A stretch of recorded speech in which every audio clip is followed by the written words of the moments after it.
NATO menjadi salah satu organisasi aliansi militer internasional terbesar. Gak heran kalau nama NATO selalu berkaitan dengan sejumlah invasi dan perang di dunia. Yang awalnya hanya terdiri dari beberapa anggota, kini NATO telah berkembang pesat dengan 31 anggota setelah Finlandia bergabung pada April 2023 lalu. Gini, awal mula aliansi pertahanan ini terbentuk.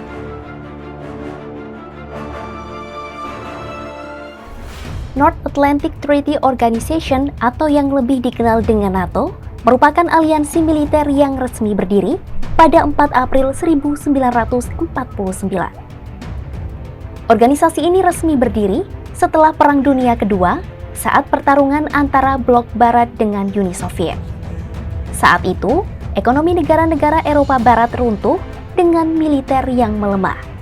Sejumlah partai komunis kuat juga mulai bermunculan. Kemudian, Prancis bersama Inggris merumuskan pembentukan NATO karena kekhawatiran adanya ketegangan politik. Pembentukan NATO juga dilakukan untuk menyatukan militer Barat soal kemungkinan invasi Uni Soviet. Aliansi ini dibangun dengan tujuan untuk pertahanan kolektif, manajemen krisis, dan keamanan kooperatif. Kemudian, dengan anggota pertama 12 negara, pembentukan NATO ditandai dengan penandatanganan di Washington, Amerika Serikat. Ke-12 anggota pertama NATO adalah Amerika Serikat, Inggris, Prancis, Belgia, Belanda, Luxembourg, Kanada, Italia, Portugal, Islandia, Denmark, dan Norwegia. Negara-negara anggota NATO ini berada di Eropa dan Amerika Utara. Beberapa tahun kemudian, sejumlah negara mulai mendekati dan menjadi anggota NATO. Bahkan hingga kini, banyak negara yang ingin bergabung dengan aliansi militer ini, seperti Swedia dan Ukraina. Berikut daftar anggota NATO.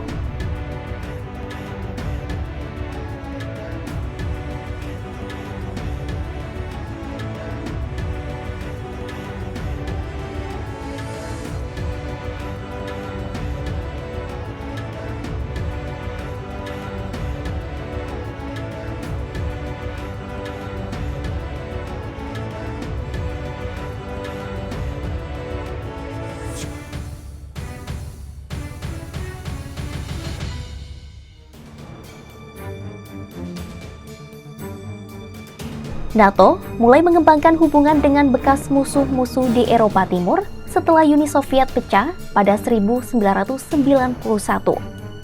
Aliansi militer ini juga membantu mengakhiri Perang Balkan. Di tahun 1994, NATO melakukan operasi tempur pertamanya dengan mengirim jet tempur ke Bosnia-Herzegovina untuk memberlakukan zona larangan terbang. Selang setahun, NATO mengerahkan pasukan penjaga perdamaian ke Bosnia. Kemudian, pada 1999, rangkaian pemboman selama 78 hari di Serbia dilakukan NATO. Saat itu, terjadi pertumpahan darah akibat tindakan keras Serbia di Kosovo. Di tahun 90-an, NATO pun berupaya memecahkan kebekuan dengan Rusia. Di tahun 1997, NATO menandatangani pendirian politik bersama Rusia. Moskwa pun berjanji membangun Eropa yang stabil, damai, dan tidak terbagi hingga menganggap hubungannya baik dengan NATO. Hubungan NATO dan Rusia di tahun 90-an memang terjalin baik. Namun sayangnya harus mengalami kemunduran parah pada tahun 2014. Insiden pencaplokan Crimea dan dukungan Presiden Putin atas pemberontakan di Ukraina Timur menjadi biang kerok pecahnya hubungan Moskwa dan aliansi militer ini.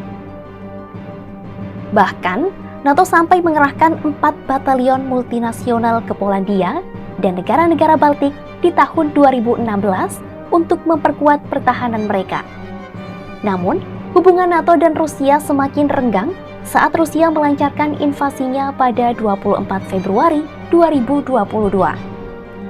NATO pun mendesak Presiden Rusia untuk segera mengakhiri perang yang dianggap tak masuk akal.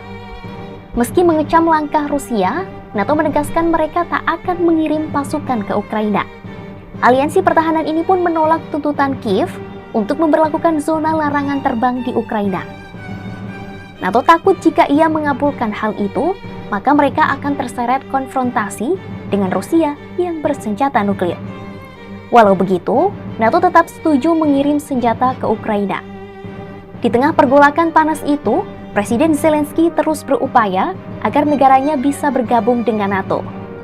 Bahkan hingga kini, nasib Kiev masih digantung oleh aliansi pertahanan ini. Sejak lama, Ukraina memang telah mengajukan diri untuk bisa bergabung dengan aliansi pertahanan ini. Bahkan Presiden Ukraina Volodymyr Zelensky terus mendesak Barat dan pejabat NATO untuk memberi kepastian atas keanggotaan Kiev. Ukraina pun harus melalui jalan terjal untuk bisa menduduki kursi NATO bersama sekutu Barat. Sejumlah anggota aliansi ini masih pro kontra soal bergabungnya Ukraina bersama mereka. Namun, Turki telah memberikan lampu hijau kepada Kiev dan menekankan jika negara yang dipimpin Zelensky ini layak menjadi anggota NATO. Langkah Ukraina ini justru mendapat kecaman dari Rusia. Jika NATO menerima Ukraina sebagai anggota mereka, Putin bahkan menyebut hal itu akan menjadi bencana bagi Barat.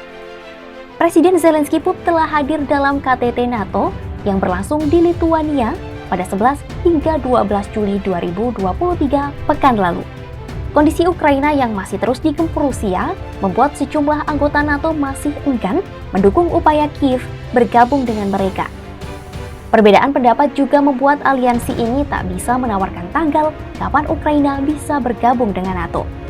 Zelensky menilai ketidakpastian yang berlarut-larut soal keanggotaan NATO ini hanya bisa dilakukan jika Kiev melakukan negosiasi dengan Rusia.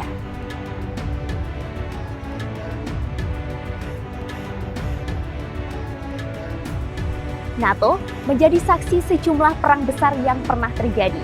Aliansi Pertahanan Atlantik Utara ini turut berpartisipasi mengirimkan pasukan dan memasok senjata ke negara yang berkonflik. Tak heran, dengan kekuasaan yang dimiliki, sejumlah negara pun berlomba-lomba untuk bisa bergabung dengan aliansi ini.